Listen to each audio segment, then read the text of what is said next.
संत ने अपने गिरधरलाल मीराबाई को प्रदान कर दिए।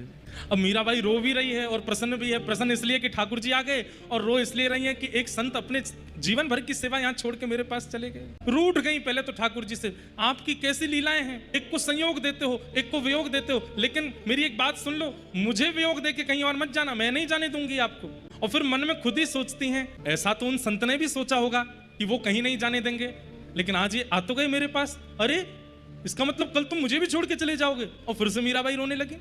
अभी बंधुओं मीराबाई की आयु 6-7 वर्ष की है, बस 24 घंटे मीराबाई ठाकुर जी के सामने ही रहती हैं। क्यों? कहीं मुझे छोड़ के चले ना जाए। ये भय बना रहता है उनके चित्त में कि कहीं मुझे छोड़ के दूर हो नहीं जाए। कोई भी काम करती है मीराबाई, उनकी दृष्टि ऐसी रहती है, वो तुरंत झांक करके देखती रहती है, लाला बैठे हैं ना, गिरधर बैठे हैं ना। एक बार मीराबाई के मंदिर का नाम है श्याम कुंज। क्या नाम है?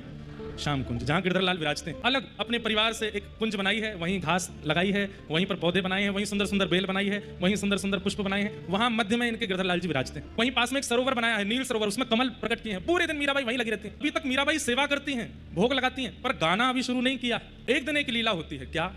आप अपने ठाकुर जी को निहार रही थी बैठे बैठे, और निहारते निहारते बस प्रसन्न मुद्रा में देखती हैं, ना मन में कुछ सोचती हैं, ना कोई बात करती हैं, कुछ नहीं, बस देखती हैं। देखने में ही सुख लगता है। और देखते ही देखते पता नहीं सरोवर से कुछ आवाज जैसी आई, और मीराबाई ने जैसे ही सरोवर की ओर देखा तो जो लगन ठाकुर जी को देखने में लगी थी, वही लगन सरोवर को देखने में लग गई। एक दिन बारात जा रही थी। मीराबाई ने पूछा, ये क्या है माँ? माँ ने बताया, ये बारात जा रही है और ये दुल्हा जा रहा है अपनी बींदड़ी को लेने। मीराबाई की जिद हो गई, मैं भी बींदड़ी हूँ किसी की? बोले हाँ। मेरे दुल्हा कौन है, मेरे बींद कौन है?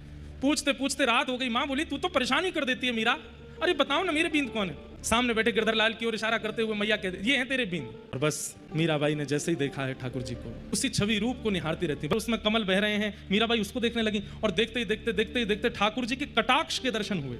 ये ऐसे नेत्र सरोवर में दिखे, और जैसे मीराबाई ने वो दृश्य देखा, तुरंत उठ खड़ी हुई, बार बार अपने हाथ से इधर उधर करके देखें कहाँ है वो नेत्र दिखे थे। इतने में ही चंदन की सुगंधी आने लगी। धीरे धीरे मीराबाई 1 सीढ़ी नीचे उतरी, 2 सीढ़ी नीचे उतरी, 3 सीढ़ी नीचे उतरी, भीतर प्रवेश करने लगी सरोवर में। प्रवेश करते करते नेत्र बंद हो गए। तो तभी अपने मन में उनको ऐसा चिंतन होने लगा कि सामने श्याम सुंदर खड़े हैं।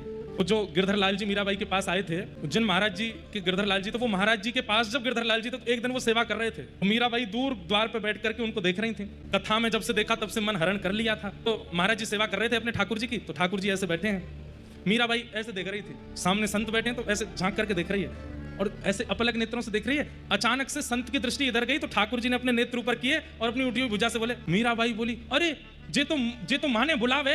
संत बोले, क्या हुआ लाली? अरे थारो ठाकुर माने बुलावे। हाँ लाली, ये तो सबको ही बुलाते। ना जे माने ही बुलावे, अपनी मारवाड़ी भाषा में कहें, थारो ठाकुर माने बुलावे, और ऐसे ऐसे करके बुलावे। अब मुझे मारवाड़ी तो आती नहीं, मीराबाई मारवाड़ी बोलती।